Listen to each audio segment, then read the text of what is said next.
Hello, everybody. Good afternoon, and welcome to another episode of Live at the Waterhole. Where first up, we're in East Africa, in Kenya, at the Old Donyo Lodge. My name is Ralph Kirsten, and what does the bush hold in store for us today? Well, you'll have to sit back, relax, and watch as the animals come down to quench their thirsts and cool off. And as per usual, please don't forget that this is a live and interactive experience, so we'd love for you to jump on board with us and send us through your questions and your comments. You can do that by going on the Wild Earth website and registering. You can also join the conversation on X, formerly known as Twitter, using the hashtag WildEarth as it appears on your screen. What is it that you'd like to see? What would you like to chat about? Whatever it is, wildlife related, send it on through.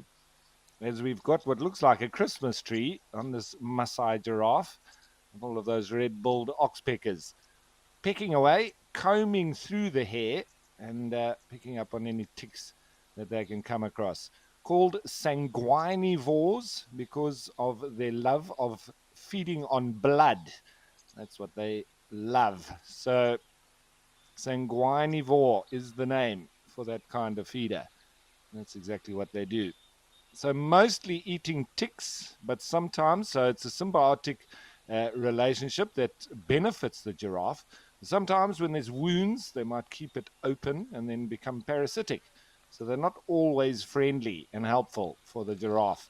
We very often see them doing that on hippos, who don't really have ticks on them because of them loving to live in water. But they very often have war scars and wounds that the oxpeckers are able to open up and get into the blood. So that's what they do there.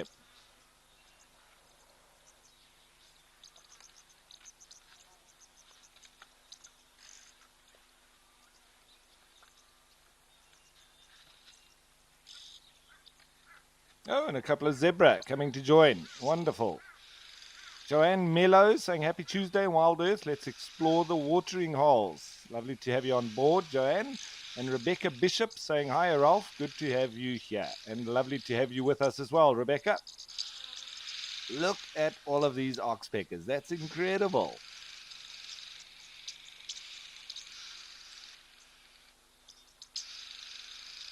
I think they're keen to come down for a drink.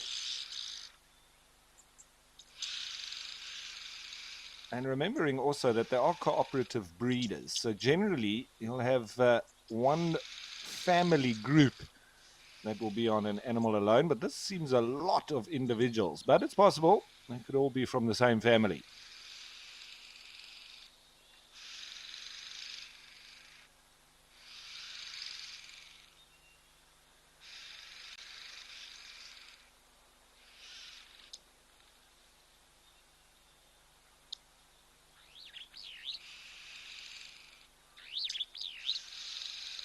And Mercedes Bean saying, greetings, Ralph. Ready to see what we will see. Happy Tuesday. And a lovely start here at Old Donyo. These zebra here, they seem to be squeaky clean. If you compare them to the likes of the zebra at Madikwe and other parts, I think these ones aren't really getting dirty dust on them. They seem super clean and not very dusty like the rest of them. Maybe it's the tropical landscape that they find themselves in, and there's an elephant in the background as well.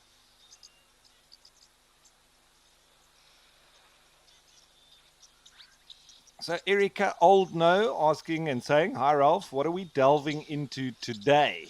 Well, that's the question, Erica. I like when the conversation is viewer driven. So if you've got any topics that you'd like to discuss, it's nice if we're discussing something about the animals that we're looking at, or at least a subject that involves them. So whatever it is, if anybody's thinking of different topics that you would like to know more about, or whatever it is, send it on through.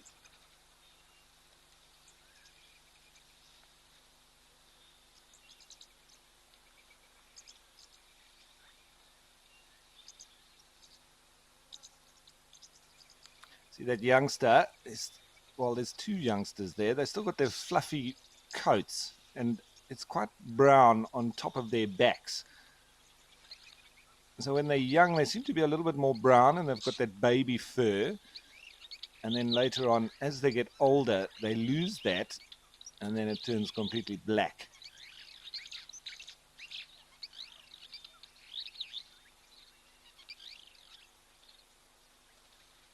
So Rebecca Bishop asking, are they grabbing the zebra's fur or directly into their skin? And I think you're referring to the oxpeckers. So the red-billed oxpeckers, they're real combers. They literally comb through the hair. And if we ever manage to get a nice close-up on them, you can actually watch them even now on this giraffe working their bills, but they work it sort of downwards or with the flow of the hair, sometimes going up as well and getting into those, then getting in deeper. But that's how they comb through the hair downwards. And then as they feel any of the little ticks within that, then they'll quickly scoff them up.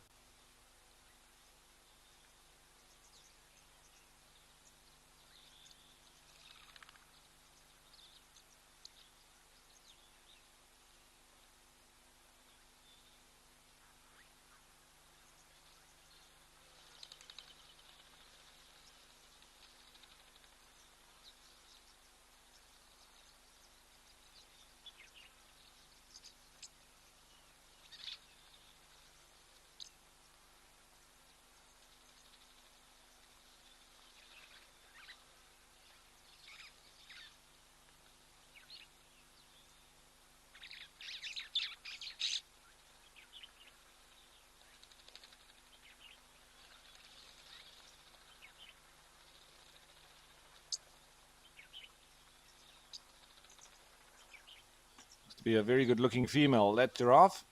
Beautiful coloration.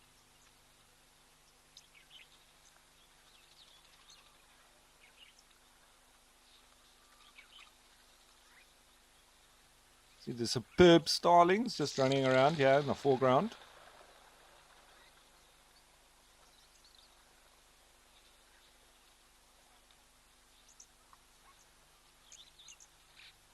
The oxpecker is also coming down for a drink.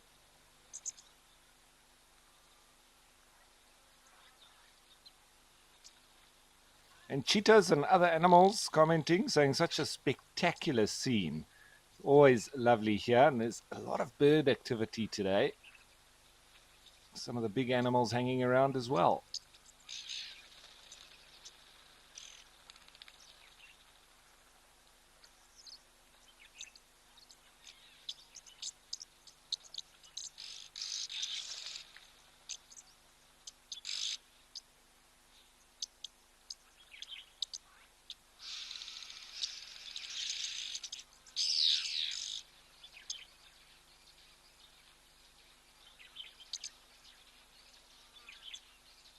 And I think it must add to the irritation in that the giraffe are trying to work out if there's any danger around. And they've got these birds jumping all in and around their head, into their ears, and making a noise while they're doing it. So it must be quite distracting as well, you know, as the ticklish nature of their feet and their claws as they're jumping around in their hair too.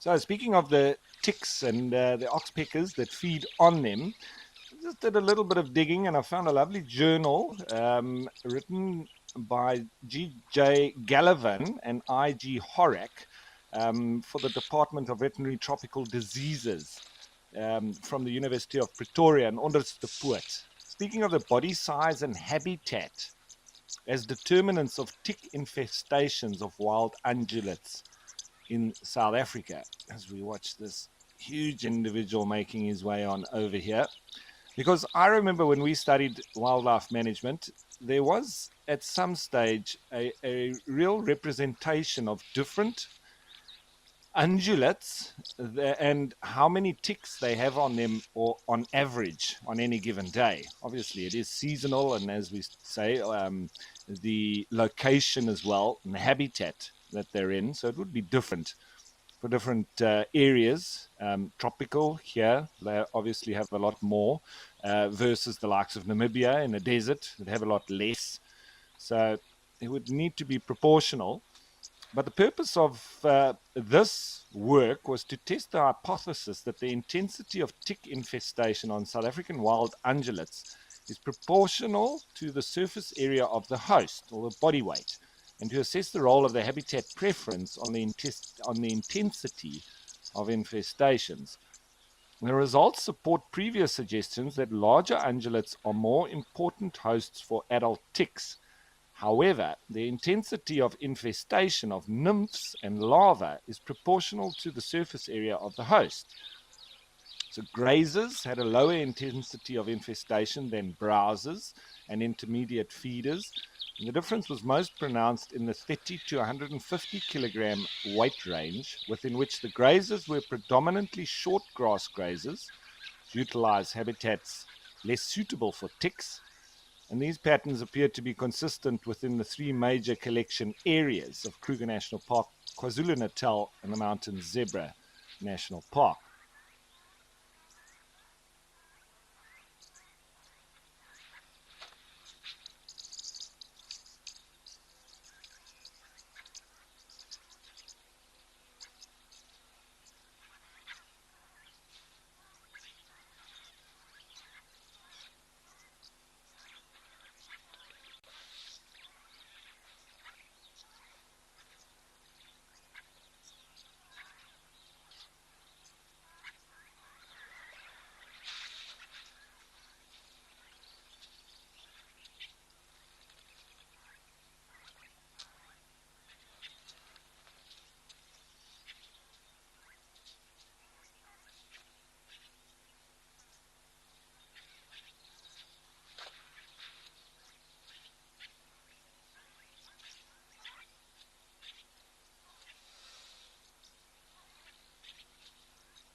Now the sun coming through like that, this is an amazing scene. Giraffe now joining.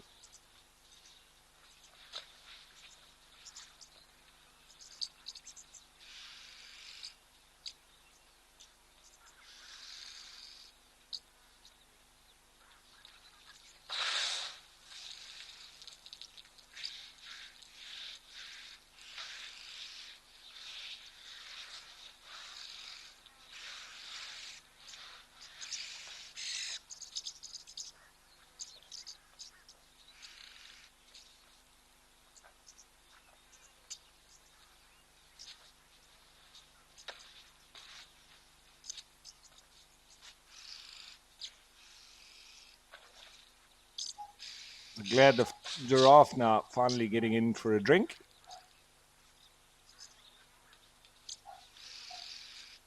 Still with the irritating oxpeckers.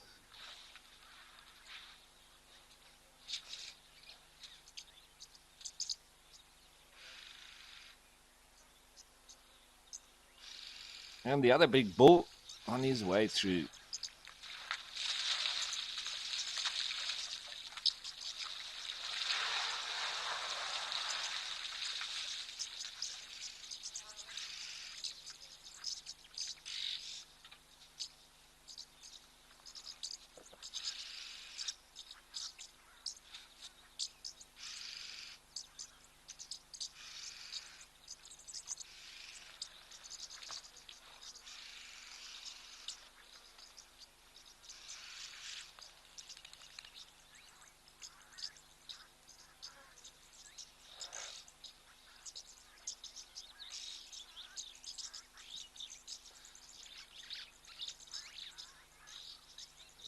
So let's watch as these two bulls now will obviously have to interact. You can see on his approach already putting his penis out, which is part and parcel of the sort of greeting ceremony.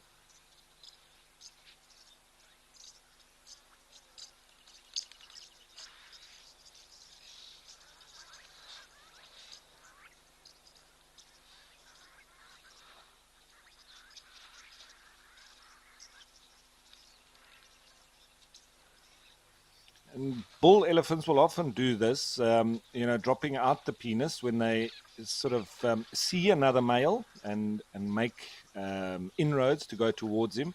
And they often do that as well with vehicles when they see us on foot. So it's really, I think, a show or an attempt to show dominance as part of that. So it might be a head shake or just the way that it walks, but that's definitely part of it.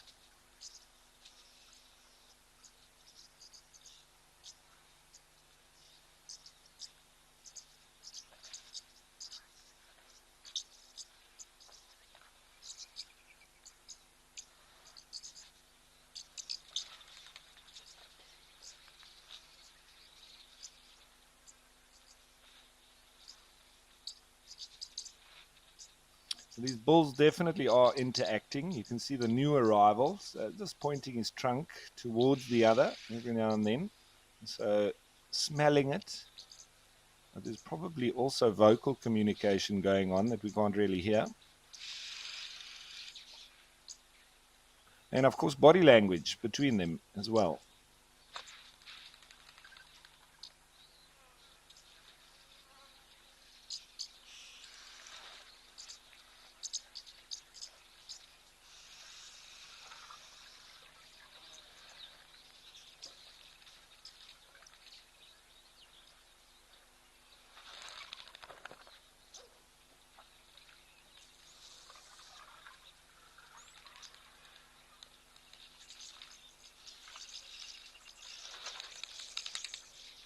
So Sandy saying that wild African elephants may address each other using individualized calls that resemble the personal names used by humans. And a new study has suggested this. And I must agree with that. I've been through a lot of studies and journals throughout my time on the show here and before that as well. And all the studies suggest that there's so much to the communication between elephants that we don't understand, but we're starting to realize some patterns and working out that they definitely are as intelligent as we've always thought. And the communication is very intricate as well. And I would not be surprised if there is personalized names for each other. Probably not in our traditional sense of Henry and Peter, but maybe it's the one that lives by the big old baobab, or the one that walks with a limp, or the one with the big tusks, or it might not even be the one. Obviously, we're thinking of a language that we speak, but in some way or form, they will be recognizing each other and making sounds and noises resembling some form of language that they will then be identifying each other with.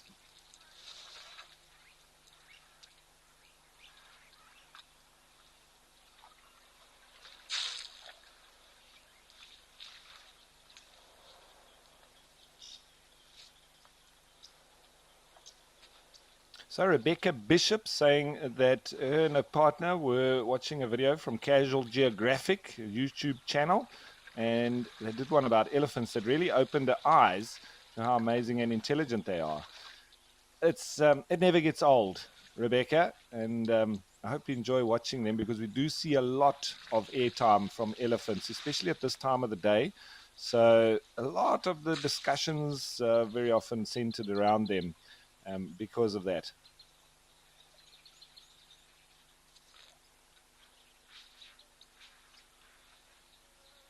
And Miriam asking, have oxpeckers ever tried to land on humans? Miriam, I'm not sure. I've never heard of it. I'm sure it's possible, and it probably has happened, but I don't know, unless you're walking around full of ticks, which I've done.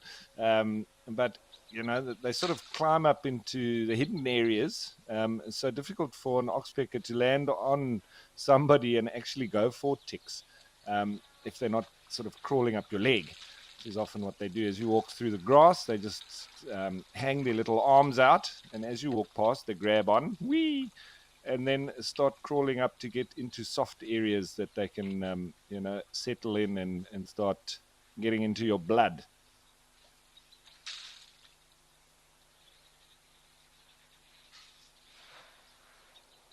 And with that ticks in mind, a little bit of a discussion on that, and a lovely blog from Kapama written by Timothy Verriane, who's the ranger at the Southern Camp. He says that most guests visit wildlife areas to see all the large animals you may find, maybe some of the smaller creatures that are easily seen. But one of the small ones most people miss, however, are ticks. Unless you go walking a lot, you won't miss them. They'll let you know they're there. But ticks belong to the arachnid family, and there are millions of them all around most wildlife areas, but almost never seen because of their small size. You normally start scratching before you see them, actually. And some animals, like giraffe, can host up to about 7,000 ticks, and others, like buffalo, almost around 10,000. And this is at the same time. And although they might be of little significance to these animals, only one tick on a human can cause severe illness, particularly what we call tick bite fever, which can be very dangerous as well. And this just goes to show how incredible these animals' immune systems must be. Often on game drives, we notice a small bird, and on the show as well, we see the oxpecker on the animals, and they actually feed on these ticks, and even sometimes the terrapins will also take ticks off of hosts while they're wallowing or cooling down in a waterhole. And another bird that is... Ooh, hello. I obviously disagreed.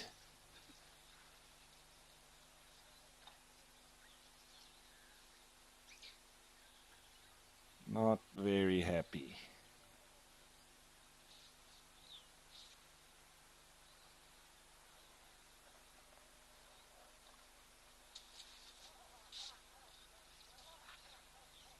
I was actually thinking on his approach that he was potentially pushing his luck, because he didn't seem to be as big as this one that was here before.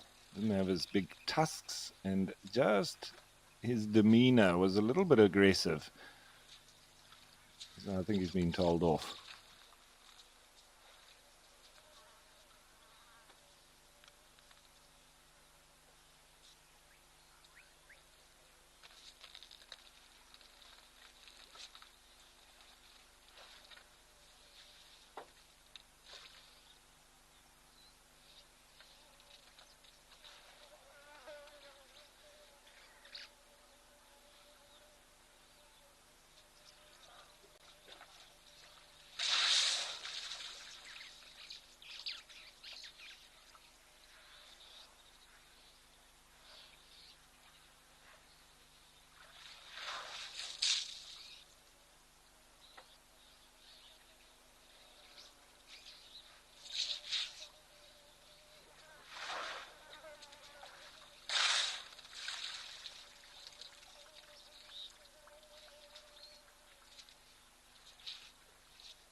I just think that the perspective of this camera is fascinating as well because you don't really get that same feeling from a lot of the other water holes, and you're not quite as part of the sighting.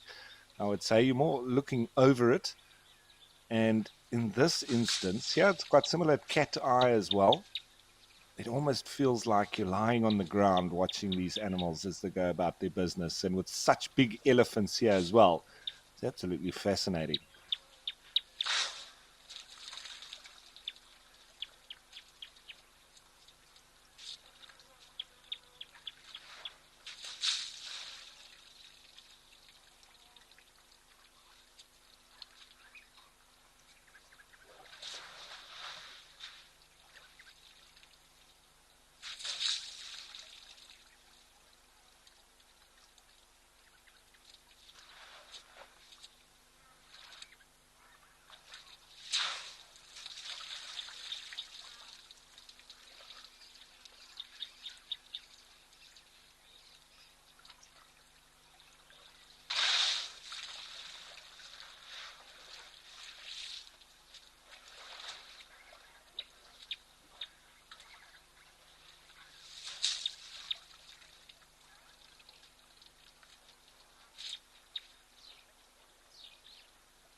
So Tracy was saying that that was intense. It was. I think it was a proper rebuke.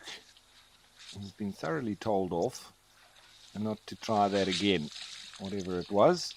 I just think that it was his approach to things, and he was pushing his luck.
So just a little bit of picture breakup there at Old Donyo. So we've headed on over to Okukuyu in the Etosha National Park of Namibia, the Great White Place. And as you can see, the east wind is blowing. So it'll be nice and hot and hotter as you get down towards the coast. That's for sure. You can see it moving through the leadwood tree leaves there on the left, and it's even moving that around. So it must be quite strong.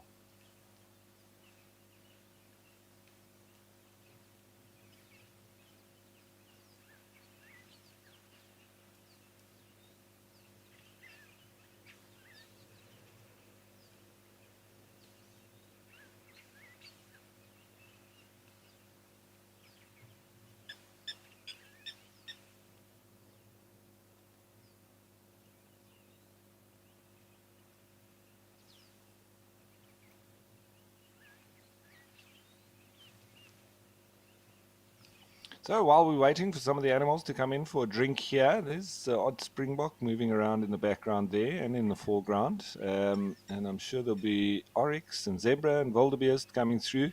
It's a real turnstile here. It can be quiet for a little bit, but won't be for long. And Asbo says, "Hi, Ralph. We've all heard the stories about elephant graveyards.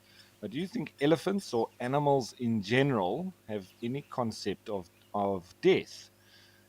Um, and it's obviously an important question because, we value, or intelligent animals value life and have a fear of death, sort of in general. And that's why they fight to survive.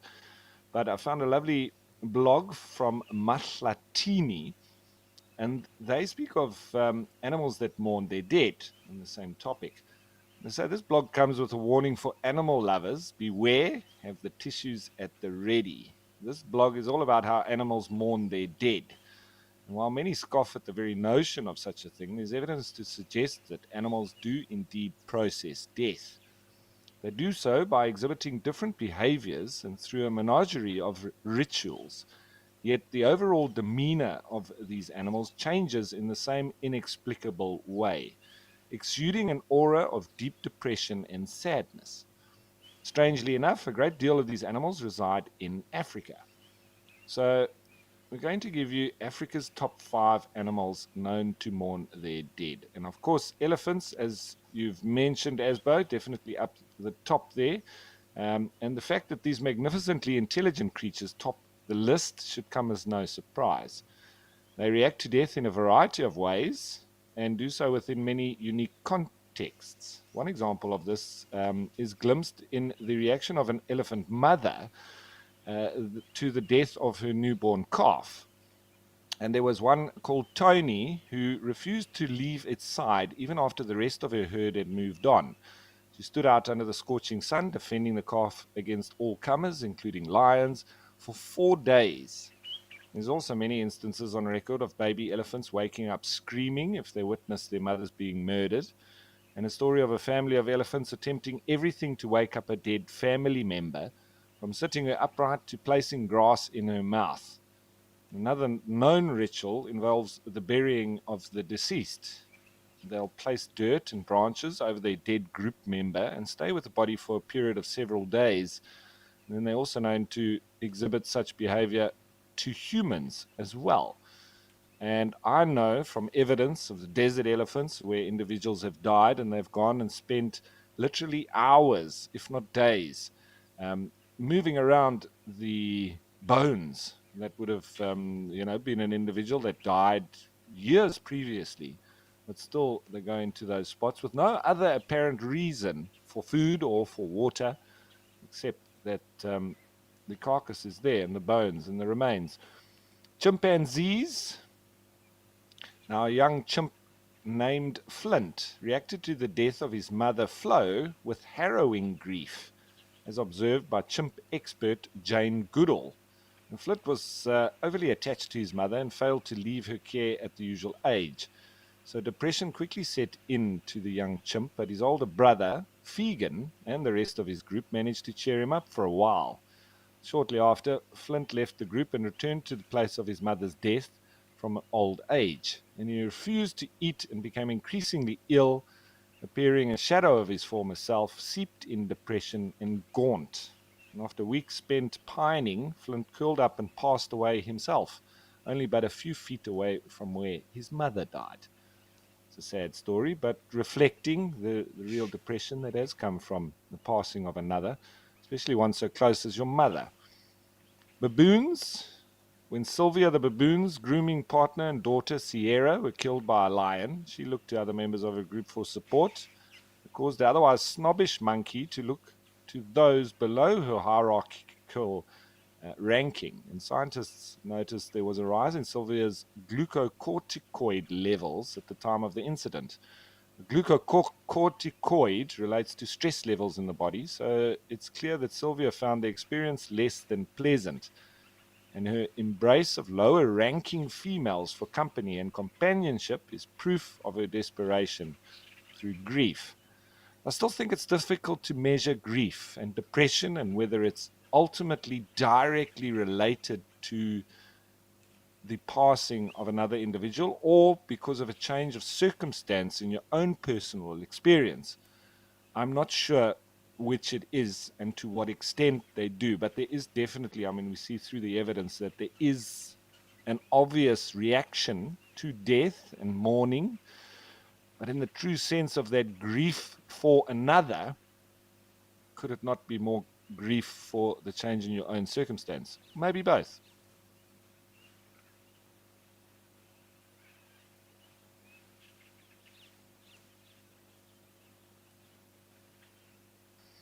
So a little bit more Springbok, but it's taking a bit of time. So I think we'll change of place for now. Let's go back to this time South Africa, the Madikwe Game Reserve, and Tau.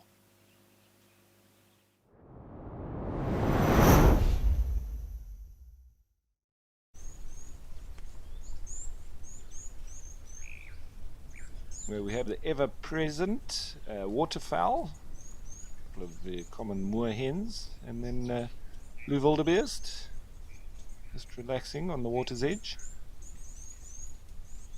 Yeah, the little blue waxbills and the chin spot batters.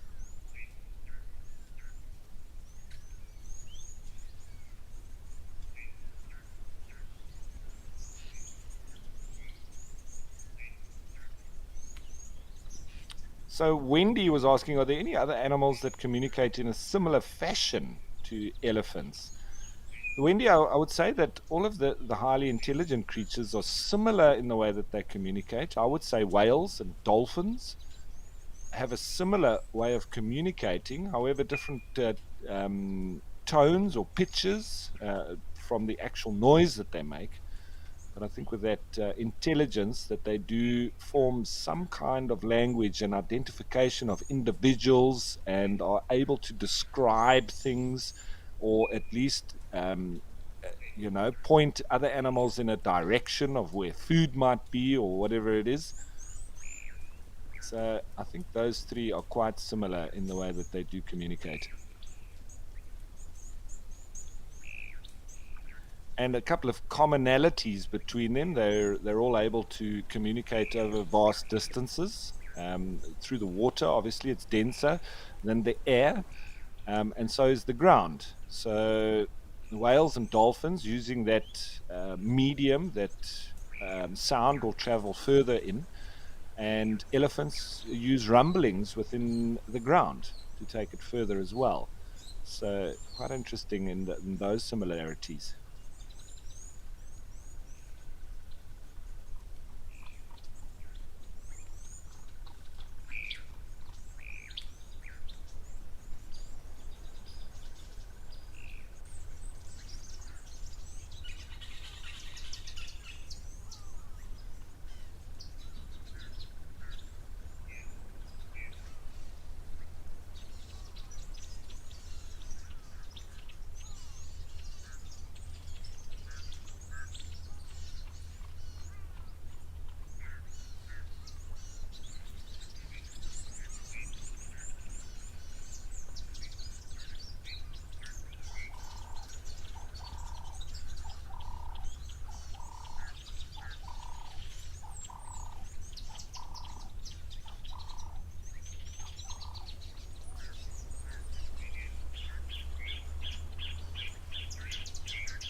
The yellow-breasted apelus calling now.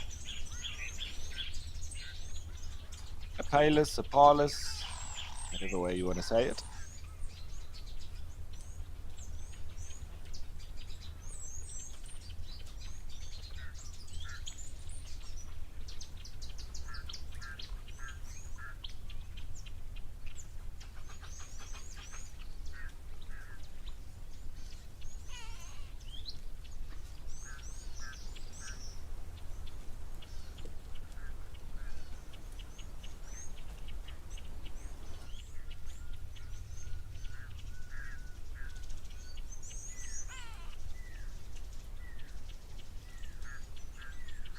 Pearl-spotted owlet calling now in the background. Either that or something's mimicking one.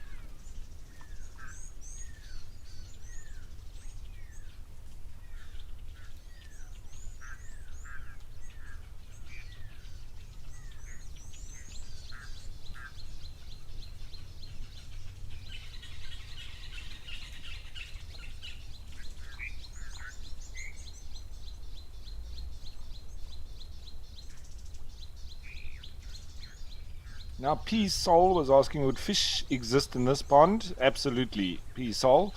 What I can guarantee is that there will be catfish. They have an uncanny ability to just almost seemingly appear out of nowhere when there's a new water body. But I think it's mainly down to the likes of birds, the waterfowl that will transport their eggs. Both, because they lay their eggs. It's almost similar to frogs, where they've got like the sticky substrate with the eggs embedded on it, so it sticks on everything. And I think the birds transport it through flying between different water bodies, and I think sometimes also that they've eaten the eggs and they defecate. But by whatever means, the catfish, it's a sharp tooth catfish. It's the only catfish that we have in our freshwater systems, and as I say, in literally every single one.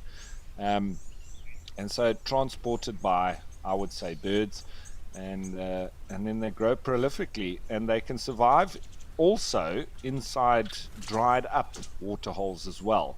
They'll encase themselves in the mud, and they can survive like that for a few years even. And if the water hole fills up again, suddenly you've got big, fully grown catfish, and they can get into huge sizes. It all depends on the size of the water hole, though. But catfish over 50 kilograms is not unheard of. But generally, in these kind of water holes, it's rather shallow. You're probably looking at between 500 grams and a kilogram fish. And as the name suggests, they've got whiskers. So that's what we call them, barbel, because those whiskers are termed barbels on the side of their mouths. It's to help as they sort of forage in the dark, muddy waters, and they feel anything with those whiskers, and they snap it up with a suction in their mouth. So they'll very quickly dispatch whatever they feel that moves. They are carnivorous. They will eat other fish and invertebrates and all sorts, whatever moves, really.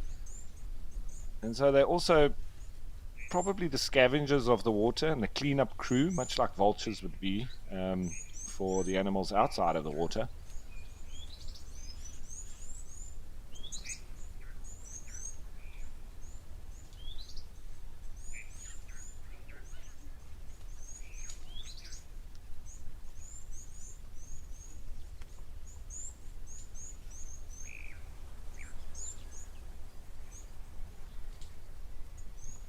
There's a nice looking impala ram just grazing.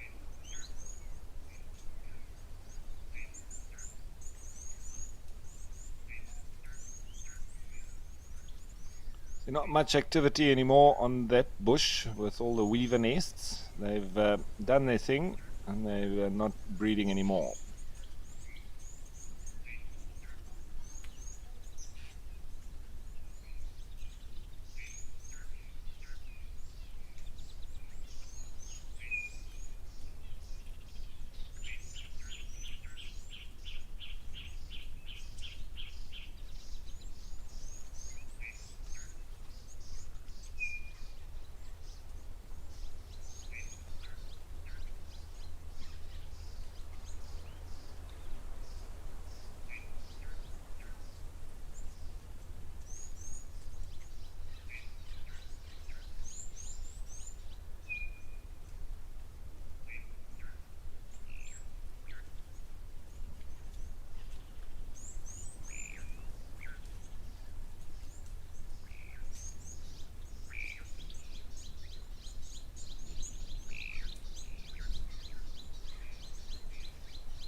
So there's one of our individual crocodiles out on the water's edge on the bank. It was out yesterday as well. So It's at this time of the year that you do see them out of the water more.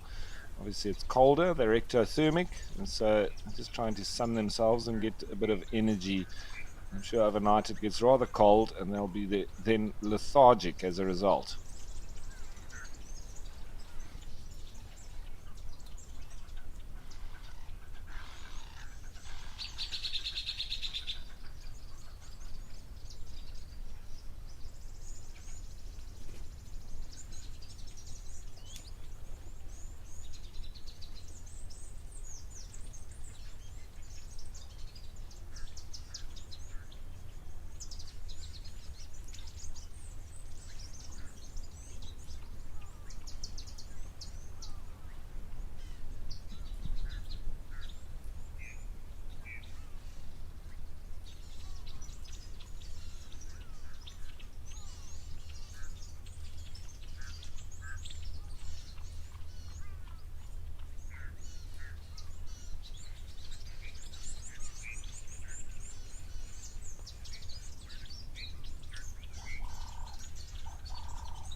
I'm just wondering how this individual actually got mud on its back. I wonder if it's really been slithering around in the mud so much that it's gone all the way over the top of it. Not quite sure. Unless an elephant's used it as a foot scratch. The elephants were here yesterday and there was a breeding herd of them. A couple of the youngsters got a bit of a fright with the crocodiles there, and then seemed the adult females took them all away from the two crocodiles that were here.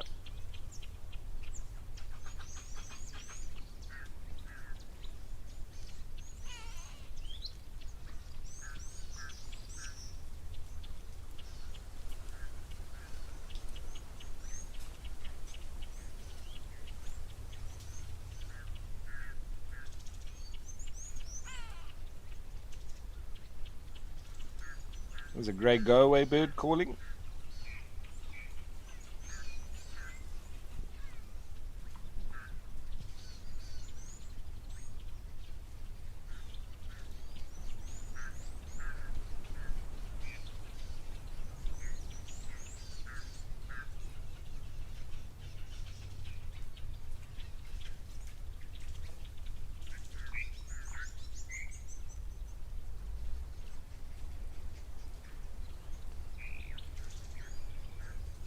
Okay, so I don't think that this crocodile is going to be going anywhere anytime soon. But we're going to head off to Juma.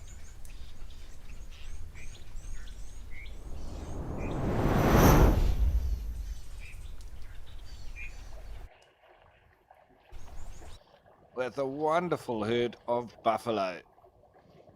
That is great to see. I wonder how many there are. Seems like quite a big herd. And then I have to say it, you have to think that the lions are somewhere not too far behind them.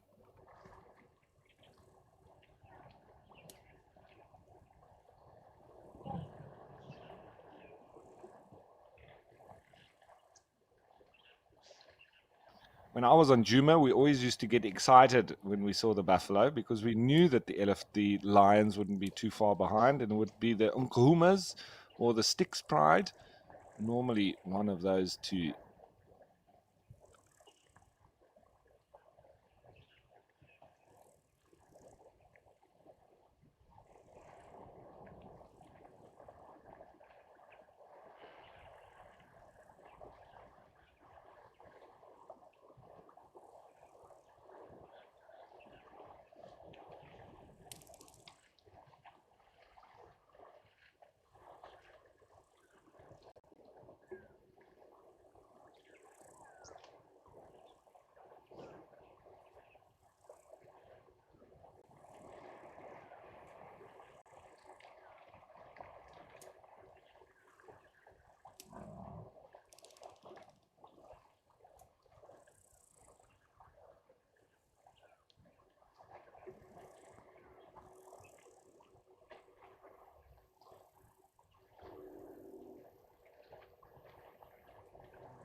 Nice to see a good mix of ages. There's a little youngster. And just like the zebra, the foals have a bit more of a browny color. It's very similar with the buffalo as well. You can see they're starting to lose it, and then they get more of a black tone to them. But that's that real baby fur.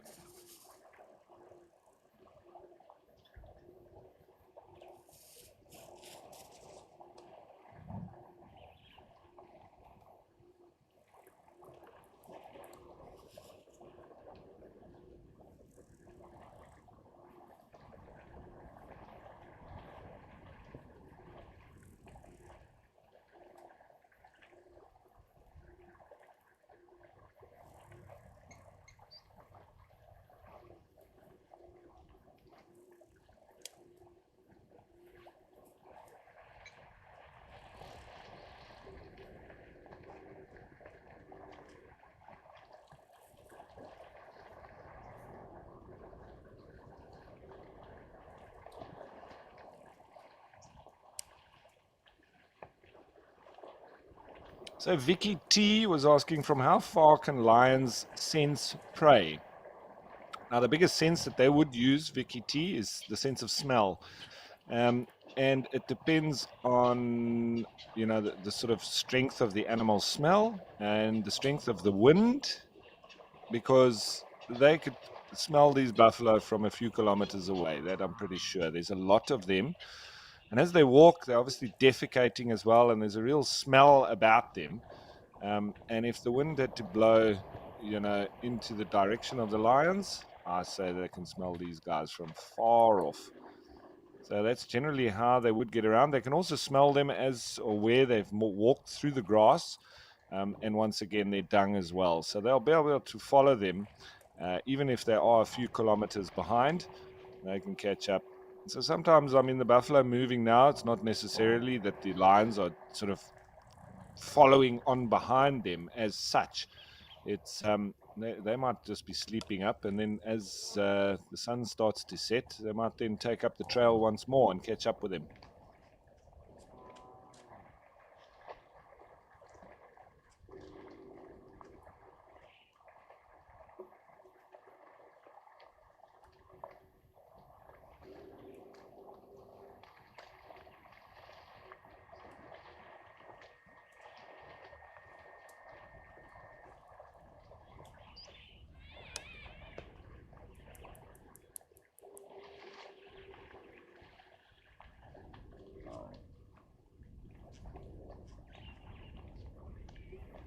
Now, I think it's quite interesting to discuss about buffalo and the way that they move around and the different sort of groupings within the herd. And we often speak of pathfinders, because the movements of a herd of buffalo are determined by specific individuals within that, and we call those pathfinders. They're not necessarily the dominant animals, but they simply act as leaders to the herd. I think they sound like orcs from Lord of the Rings. Anyway, each sub-herd within the major herd also has a pathfinder, which will lead its members when the herd splits up. Due to the necessity to find suitable grassy pastures and water on an ongoing basis, buffalo are not territorial, although they do move within more familiar home ranges, which more or less excludes other buffalo herds. Home ranges can expand or shrink depending on the shortage or availability of resources, respectively, and you don't have as much split up or break-offs of the herds, particularly in areas where you have high concentrations of big predators, and specifically lions. So that's where they tend to stick together, and there's not as much breakup. And of course, we know about the Duggar boys, the very old bulls that have passed their reproductive peak. It's from about 10 years of age. And they're usually found alone or in small groups. And we call them Duggar boys, the Zulu word for mud, and refers to the pastime of wallowing in the water or in the mud. It's like that clay mud that's used for construction of huts and things traditionally. And these individuals often have skin diseases or old battle wounds. And it's believed that the water and the mud helps to soothe the aches and pains. So you often find them, and we've seen that a lot, where you just see a few individuals lying on their own in the mud. Those are Duggar boys, old bulls left behind by the herd, um, and just waiting out their last days. So, but with that, those animals then lack the protection of the herd, so are susceptible to attacks from lions. But that means that the cumulative result is that Duggar boys are extremely temperamental and dangerous if you come across them on foot. They don't run, they charge.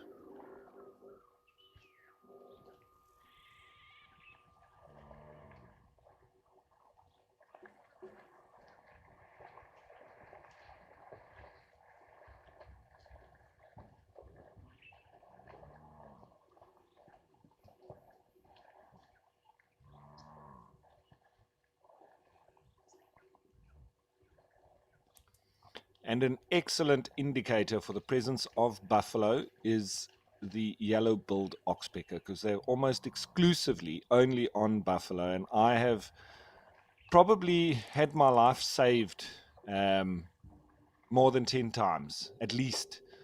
There's probably a couple of dozen times, I would say, more likely, by just the call of a yellow-billed oxpecker. It's made me freeze in the bush, back off, and just sort of go around the bush a little bit, and see a sleeping Duggar boy behind a palm tree or in a small mud wallow. And if I didn't hear it, I would have walked right on top of it with a group of people as well each time. So I really do take heed of the call of the yellow-billed oxpecker.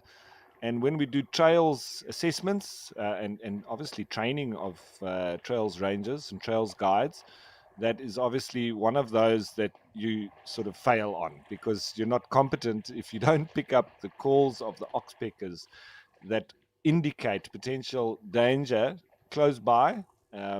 You're not sort of competent to be able to walk in the bush. So that's, you know, one of the first rules of walking out here. You got to know those calls.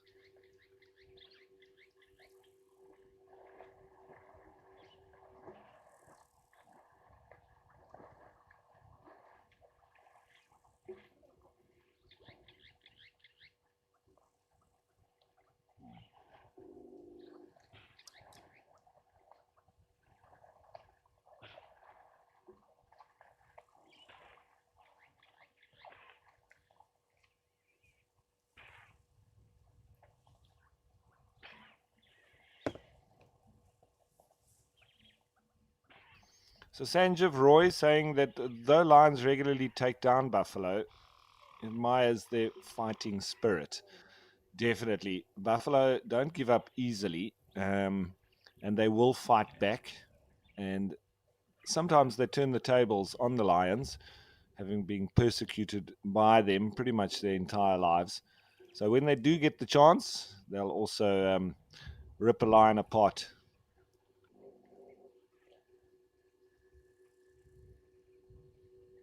And they do that with those horns, which they use to stab and throw the animal around. So it's not very nice to watch, but it's almost the revenge of the buffalo for being persecuted and eaten by the lions pretty much all the time.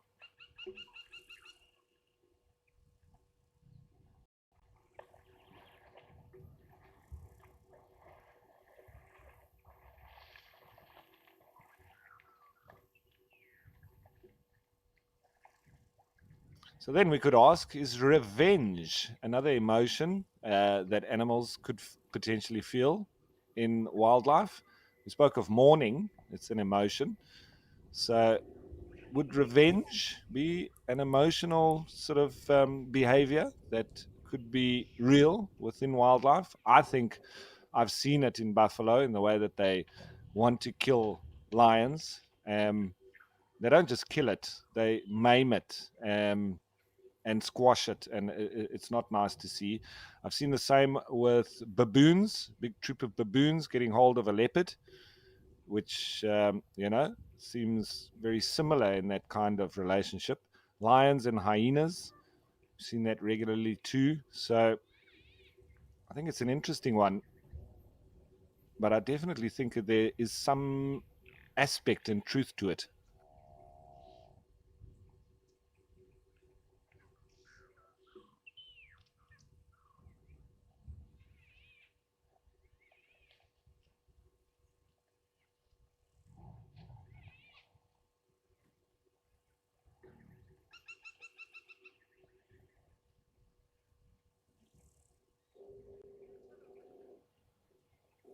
Is that bull walking a bit gingerly? I'm not sure. Sometimes difficult to tell with buffalo. They look like they've got aches and pains, and but if there's any kind of alarm or whatever, then suddenly there's nothing wrong with them. So it is quite difficult to judge.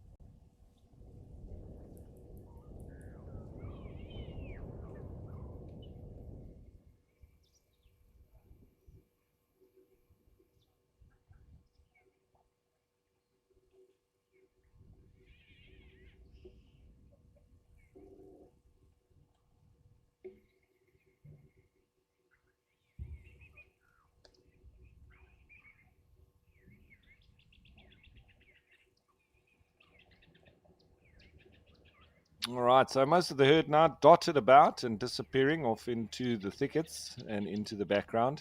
So I think we'll change, and this time let's go to KwaZulu Natal and Tembe Elephant Park.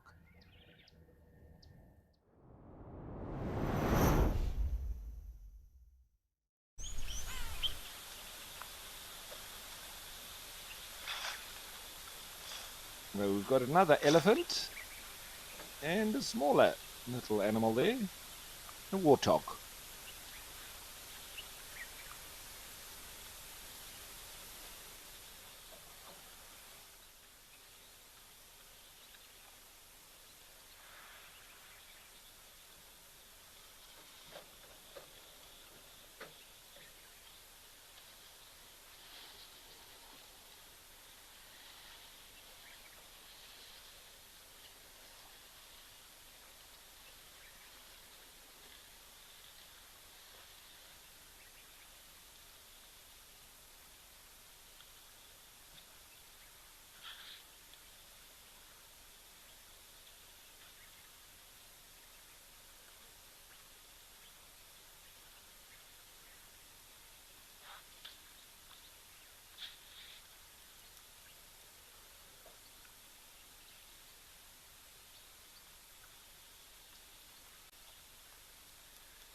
So just from the behavior of that elephant, I thought there was potentially another one on its way. There might still be one around.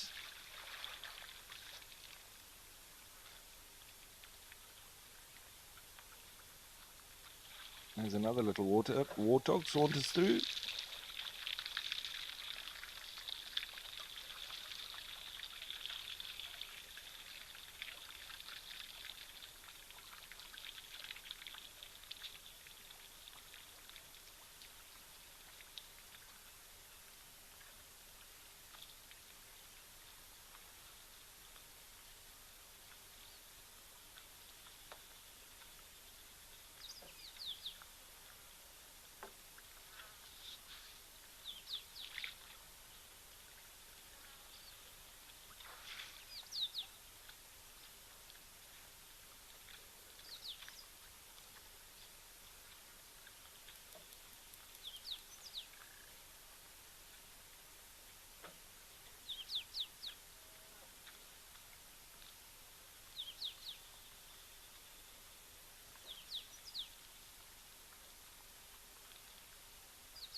Oh, this elephant looking very relaxed.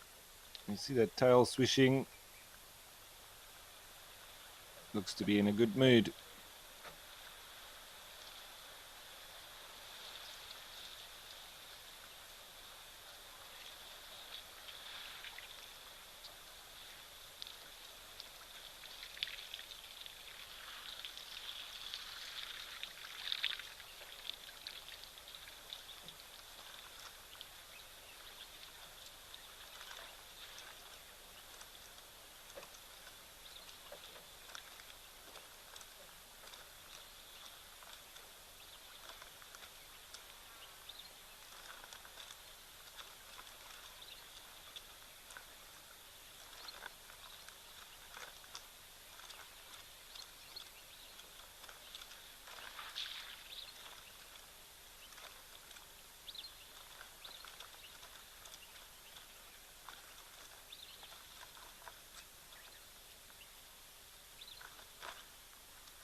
Now, yesterday the conversation sort of centered around do we have an elephant problem? And at the end of it, we sort of have come to the conclusion that we have a problem that we need to manage them in the wilderness areas that we have now confined them to. And where they're not confined to those wilderness areas, we need to manage the areas that they move through and the people that they come into conflict with.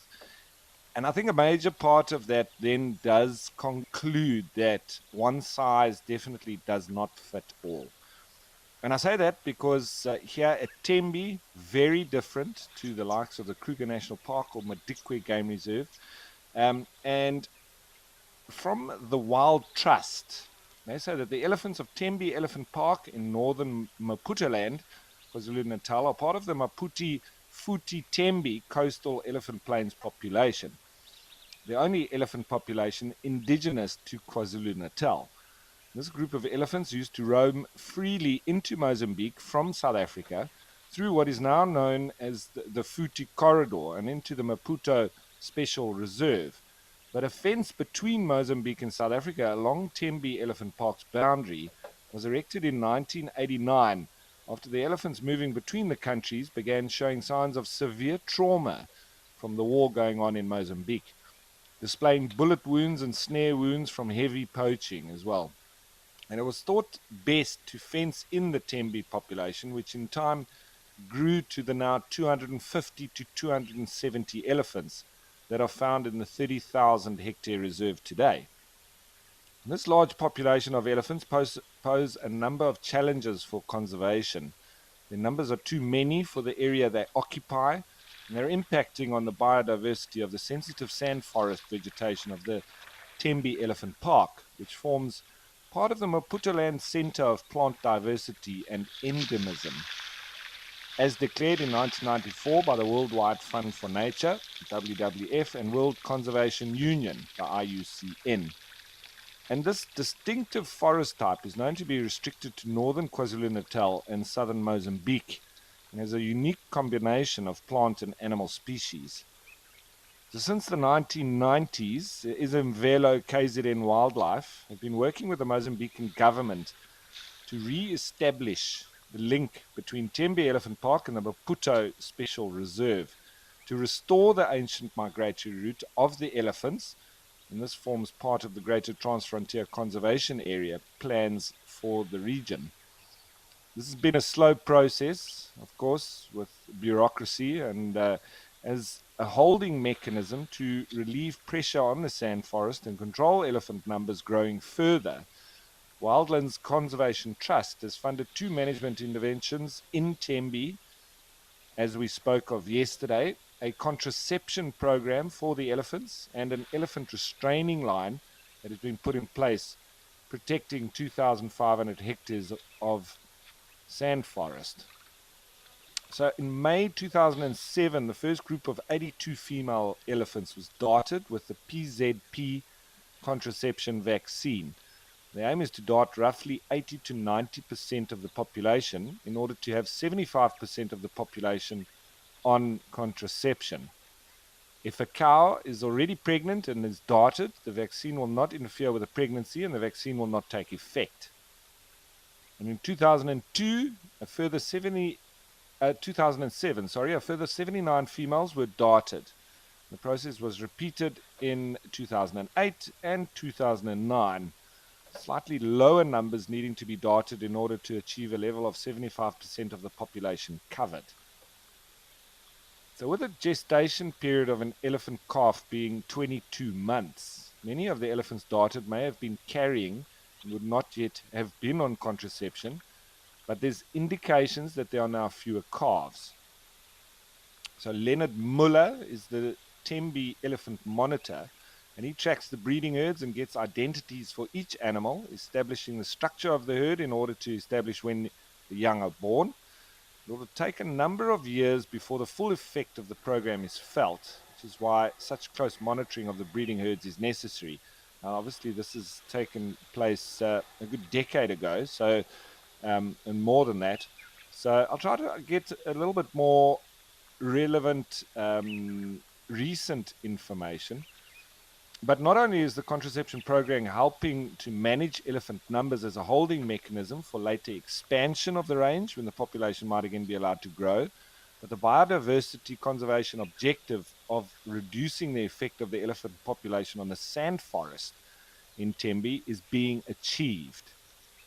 Vegetation, animal, and bird surveys are yet to be completed for exact results to be established, but it's clear that the sand forest is making a recovery from the damage caused by the elephants. So it's obviously always not definitive to say that if we reduce the numbers, that's the only way to fix the rest of the ecosystem, because it could naturally find that balance. But I think in this instance, where you've got sensitive areas that are heavily impacted by elephants and you've enclosed them and almost forced them to have to stay in this area, they will have a massive impact. So once we do restrict them, we need to manage them. And this was part of our training as well with wildlife management. And when we do get involved, it's when we've changed the environment, so we need to now almost continue with it.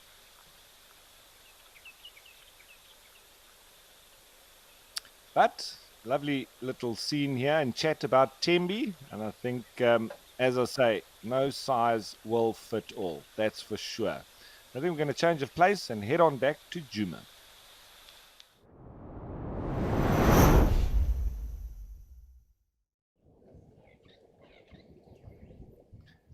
Oh, wow. We've got ourselves one of the southern ground hornbills. Haven't seen them in a while, so this is lovely news for me. Normally a couple of them walking around, looking in fantastic condition. What a sight.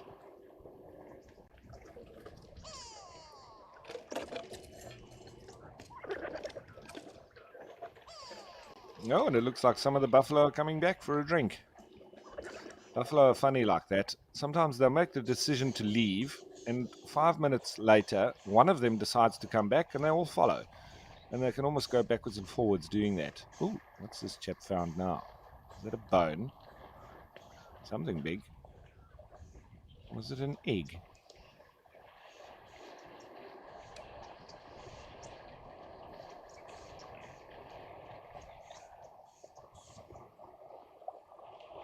Seems to have broken it up a bit. Was it some maybe lion or hyena scat that's turned white in the sun?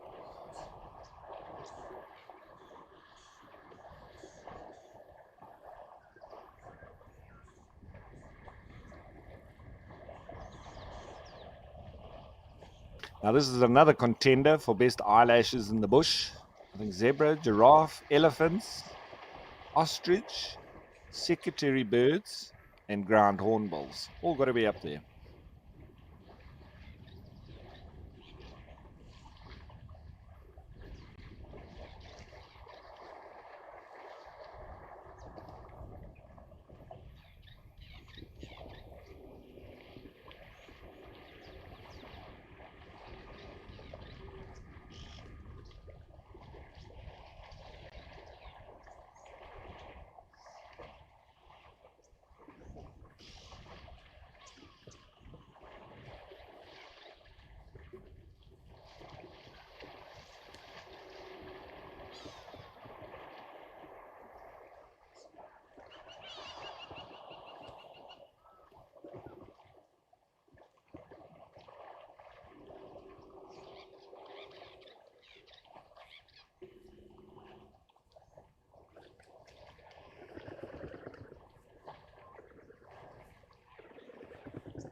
So the southern ground hornbill, they're omnivorous, basically feed on anything they come across, meat, protein.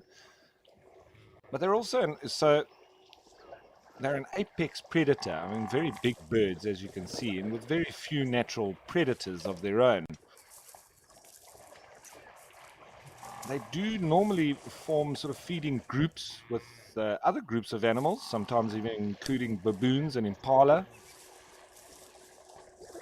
And they're also regarded as a flagship species for the savanna biome because it's a valuable indicator for natural and anthropogenic threats within its range. Because the species is used in traditional medicine across its distribution range, and in some countries, it's actually regarded as the bearer of bad news. Or if it's seen on someone's roof, it's an indication that someone will die in that house. It's also believed to be a protector across its range. It's believed to protect against evil spirits, witchcraft, and lightning spells. Currently classified as vulnerable, um, according to the South African National Biodiversity Institute. You can still hear those buffalo walking away.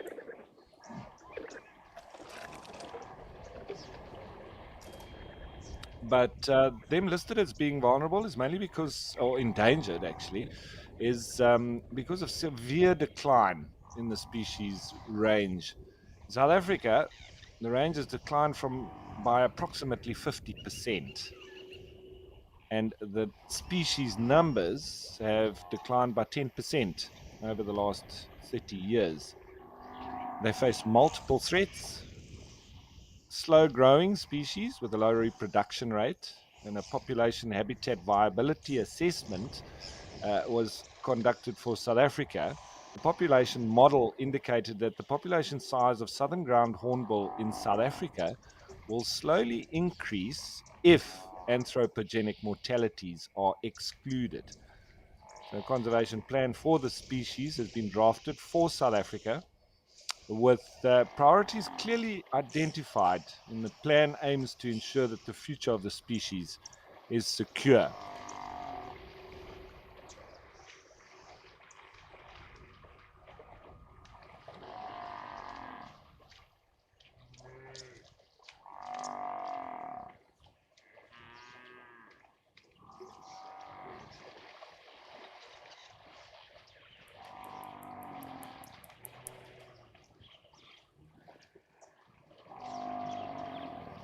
So Jenna from the UK was asking, or saying, "Good afternoon, Ralph. Do you think empathy is an emotion felt by animals? When I see zebra or wildebeest, etc., being eaten or killed by predators, the rest of the herd take little notice."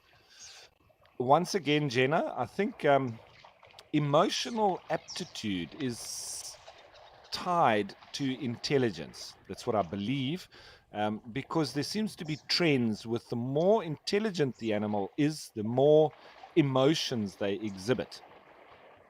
And I think it's the more intelligent of the animals that will exhibit an emotion like empathy, especially because if we look at the likes of hippos, I do think that there is empathy from the hippo towards an animal getting attacked by a crocodile, but it cannot be 100% certain because maybe the hippo is just irritated and doesn't like predators, which it would have the same feeling towards lions, which predates on it.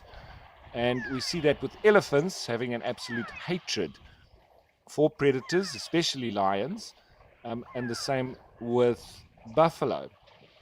So, is it the hatred of the predator or is it the empathy for the animal being killed by the predator? I'm not so sure, but I do think that there is something in it with especially those intelligent animals like hippos, elephants, leopards. Um, I think there is some degree of it. But how to know for sure is the question.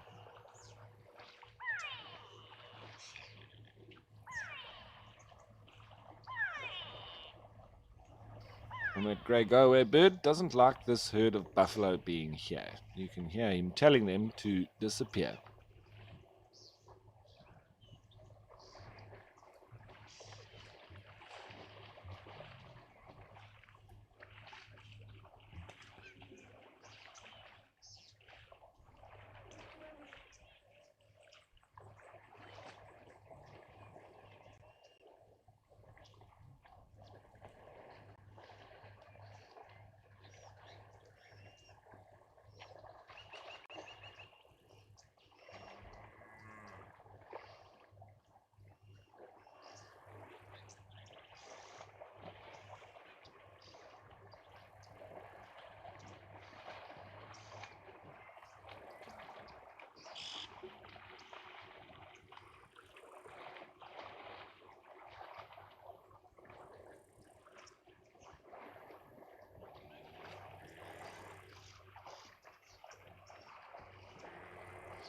I'm really hoping that we're going to hear and see some yellow-billed oxpeckers,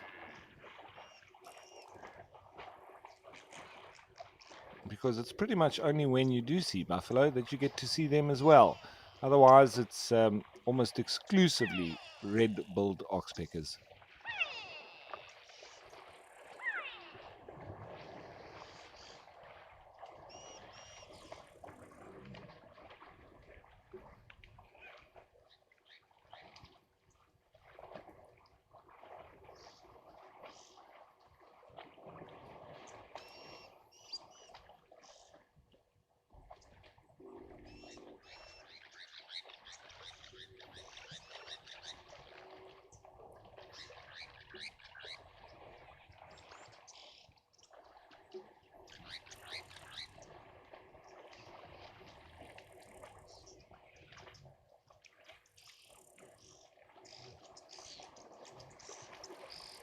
Now, I can definitely hear some. It's more of a tsu, tsu, than a chik, chir of the red-billed oxpecker.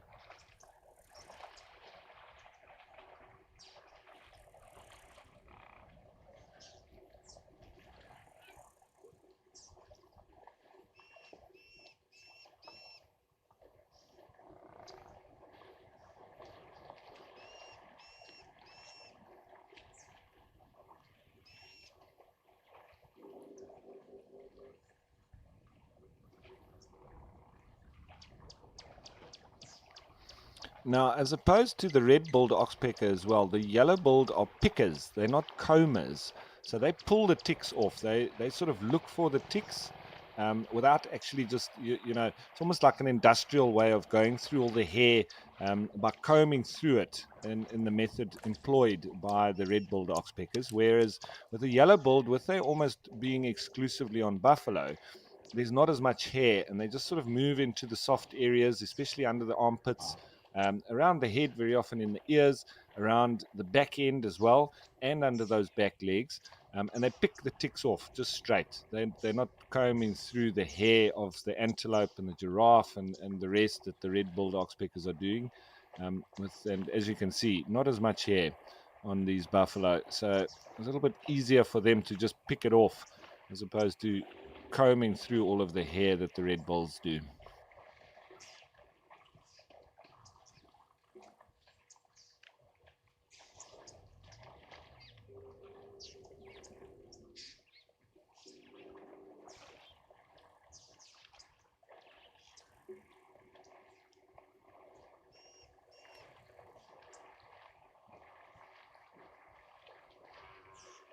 And now, slowly but surely, I think they're going to move back up into the grazing area off of this water hole. But who knows? There might be another one that comes down, and the rest of them all come down again.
Okay, so lovely to see this herd, and we'll keep an eye on them. But I think in the time being, we'll head on back to Old Daniel.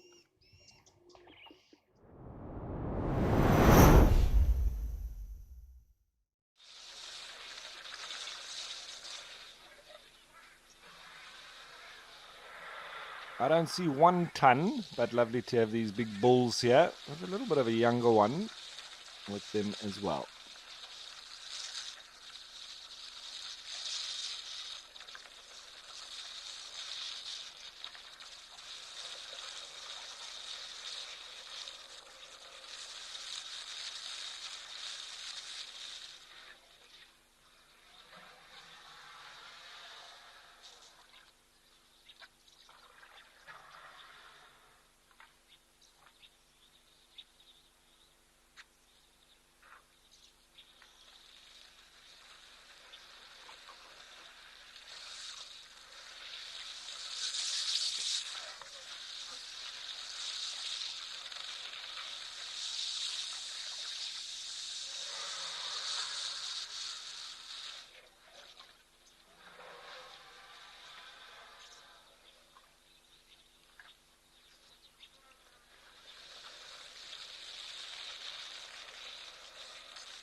So Vic Langford was saying that it's so sad when loss of habitat and old customs and beliefs are responsible for decline in animal numbers, because both are avoidable. I must agree, Vic.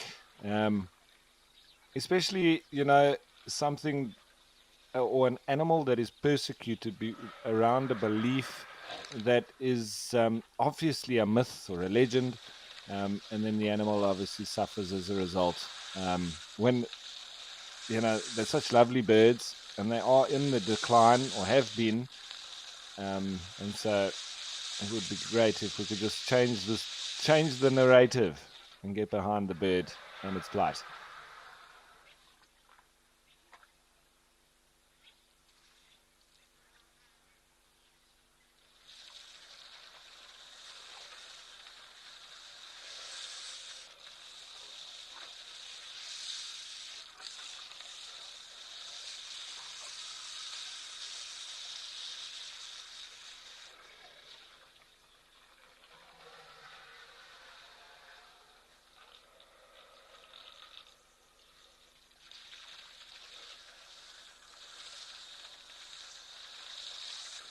Now, just while we're watching these elephants, a little bit of recent conservation news, and I think it's fantastic. And this is from Daily Maverick, and they speak of saving private rhino. Environmental history was made on Friday, the 7th of June, 2024, when the last of 120 white rhinos was released into the network of private and communal reserves on the western border of the Kruger National Park. The operation was carried out under a strict veil of secrecy to ensure the security. So it's been over 15 years since the poaching crisis first hit the Greater Kruger, and heightened demand for rhino horn in Asian markets suddenly sparked an unprecedented onslaught on the world's largest rhino population. It's been impossible to quantify the destruction of the crisis on rhino populations and on ecosystems, but above all, on the hearts, minds, and morale of people who've had to witness this brutality day in and day out. Yet, on Friday, the 7th of June, we celebrate an unexpected milestone amid significant anti-poaching successes. Over the past few weeks, a historic rewilding project has seen 120 southern white rhinos translocated to private reserves along the Kruger National Park's western boundary. The rhino have arrived, marking a successful end to the translocation, which forms part of African Park's Rhino Rewild initiative. And after such protracted devastation in the area, it's a remarkable sign of positivity, progress, and hope. And let's hope that those rhino live a very good life in the Kruger.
So these, most of them, it's wattled starlings outside of breeding plumage.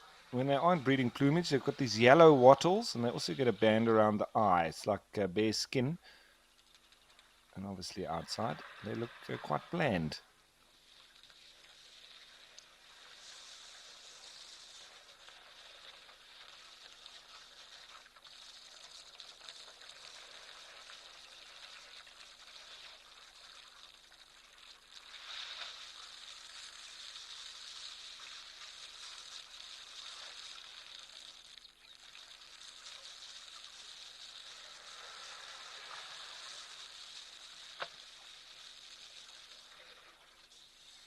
Obviously moving through and feeding inside the elephant dung, which always attracts all sorts. So there's lots to feed on.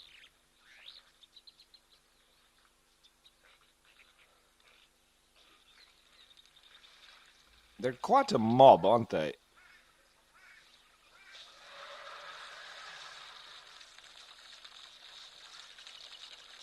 You can see that one individual there has a little bit of yellow that I was indicating behind the eye.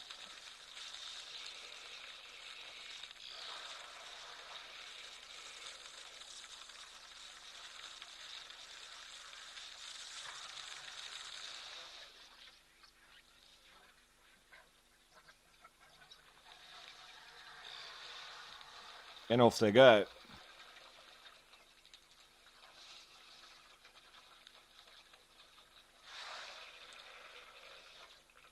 Yeah, maybe the giraffes that chased them off.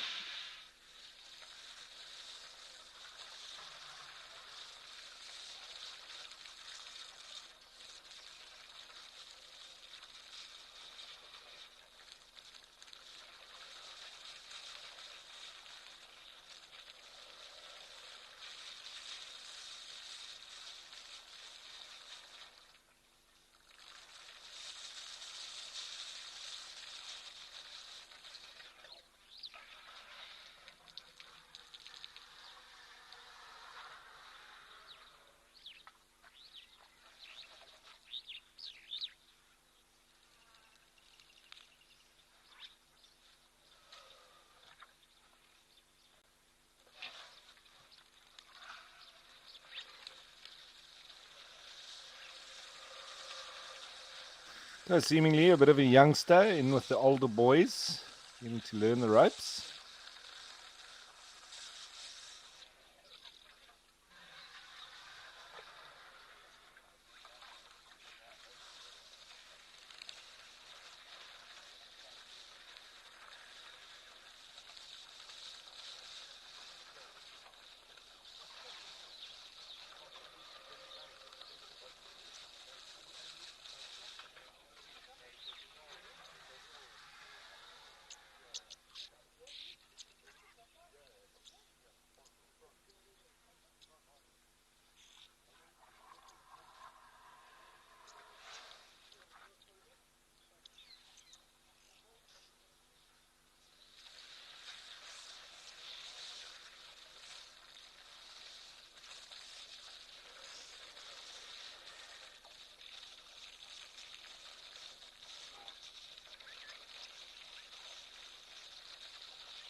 There come the wattle starlings back again. Oh, I think it's the day of disputes amongst the elephant bulls. And you see the giraffe off, he's out of there.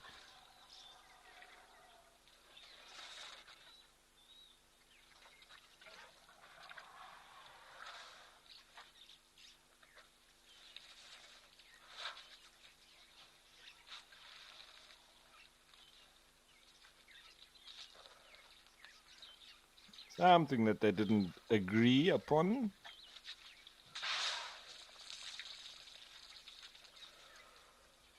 Could this bigger bull have no tail?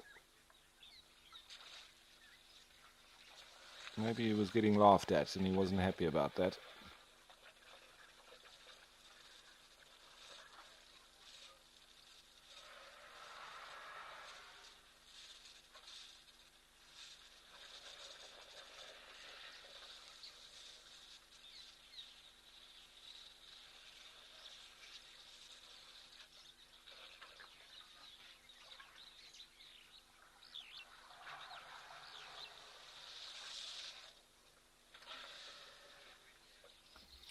Something just to mention is that I want to tell you about the Amakala private safari. That's going to be hosted. If you'd like to join me in the bush in person, well, you can discover the wild heart of South Africa on a safari adventure with me and on Amakala, the place of many aloes.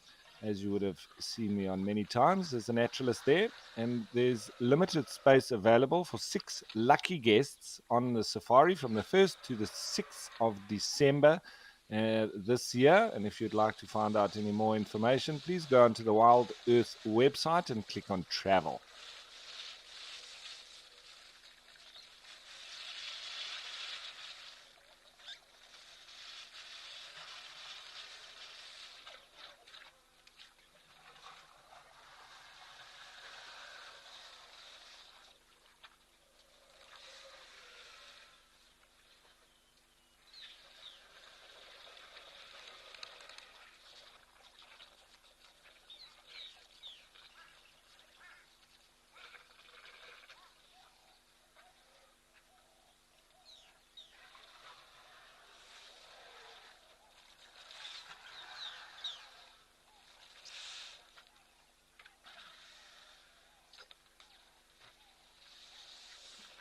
So this elephant looks like it's had an injury on its trunk. Looks like it could potentially have been a snare. It does seem to be healing, but you can see there, I think there's still a hole in it. Shame. That is a real shame. But with it obviously having been treated, because it wouldn't have been able to get that off on its own. So at least we know that it is being looked after.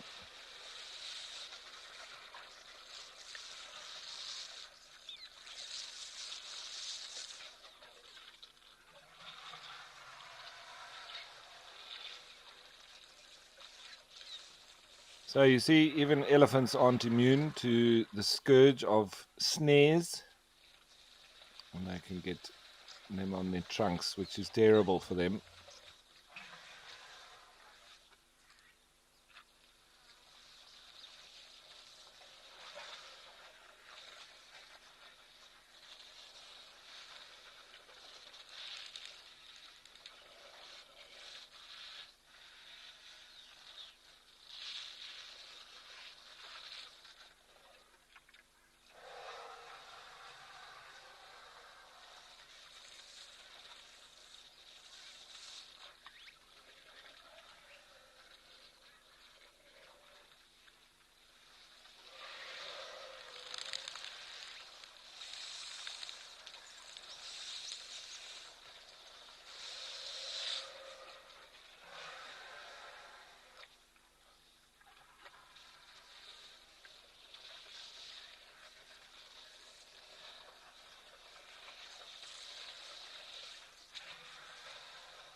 It's a shame. Actually, these two have been in the wars. One doesn't have a tail, and the other one nearly lost the end of its trunk.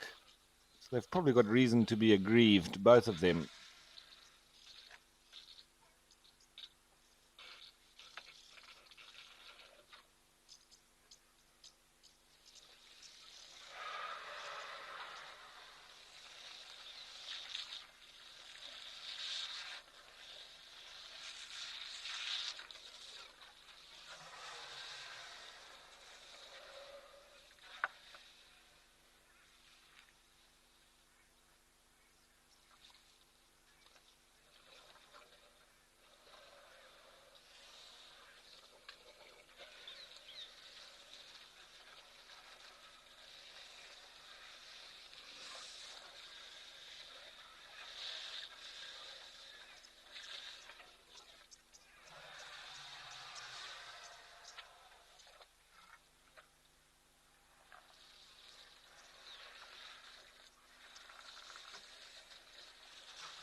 So I've got news that from one of the Zoomies, just saying that elephant's actually had that injury for about 2 years now.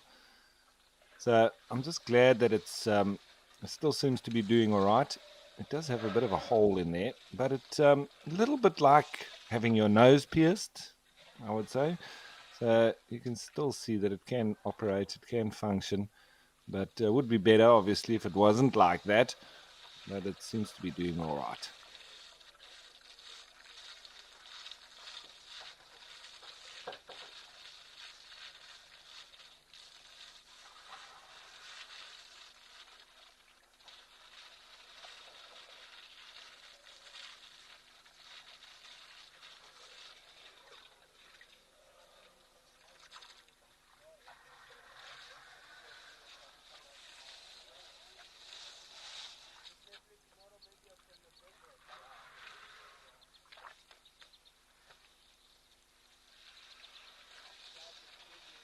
So Sandy Franklin was asking, do elephants breathe through their mouth or their trunk?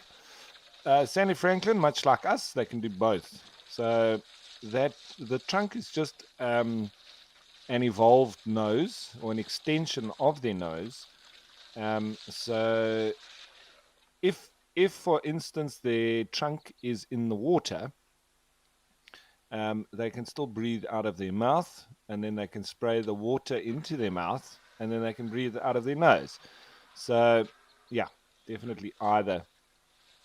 And Joanne Mello saying, thank you, Wild Earth and Ralph. Always good to listen, and have a good Tuesday, everybody. Straight back at you, Joanne. I hope you have a lovely day, and I hope you've enjoyed the show.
Now, when I was in the Masai Mara, I noticed a lot of elephants without tails. And I see this one also doesn't have one. I don't know if it's from crocodiles or from lions. It's something I haven't worked out 100% sure for now. My best thinking was that it is crocodiles. Some of these rivers and the size of the crocodiles that I've seen, whether it's at a bit of a younger age, and the elephants cross and then they get grabbed on by crocodile, and the elephant will probably just pull its own tail off. But that's the most feasible for me. If you have any other theories, let me know.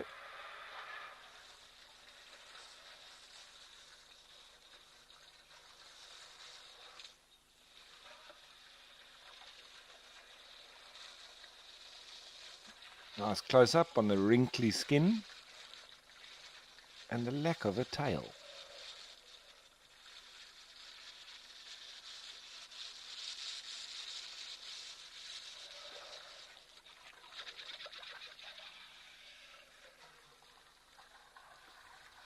The vibrations as it passes wind.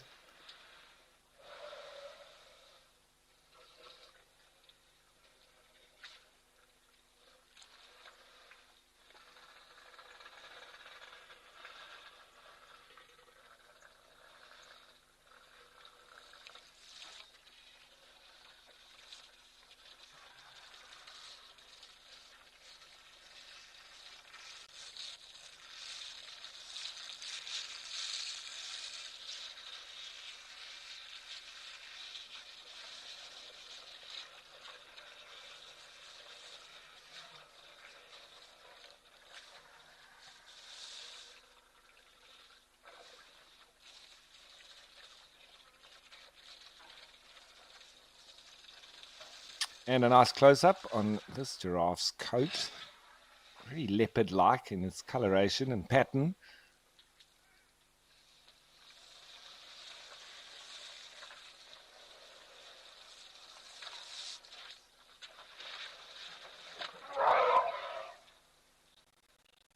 Oh, I think there's a little bit of argy-bargy between the elephants again. Maybe not so much.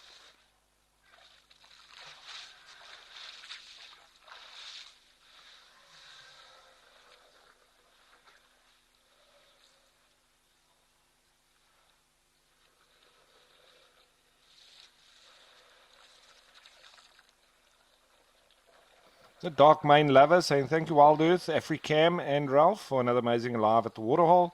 And that we all have a wonderful day. Straight back at you, Dark Main Lover. Thanks for joining us, and I hope you will join us again tomorrow. I'll be here once more as we are coming up to the end of the show. So please don't go anywhere. There's still lots of wildlife action coming your way. You never know what to expect. The only constant out in the bush is change.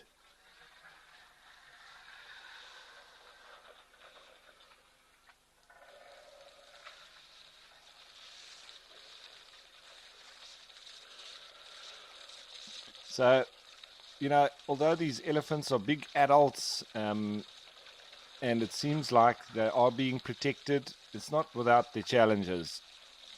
I'm not sure if that one losing its tail is also a result of potential attempt at poaching. You can see what I'm pretty sure of was a snare on this one's trunk. That obviously cut in quite deeply, and that would be, folks poaching for meat. So they put up small snares. It's definitely not targeting elephants. It would be targeting the like of zebra and impala and the rest. But that's indiscriminate what gets stuck in them. So not nice. But it's doing well, and they are resilient, which is the upside. So that's great.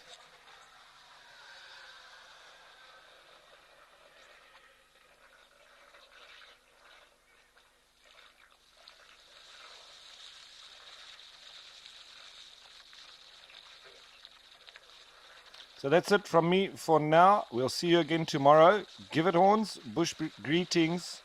Cheers for now.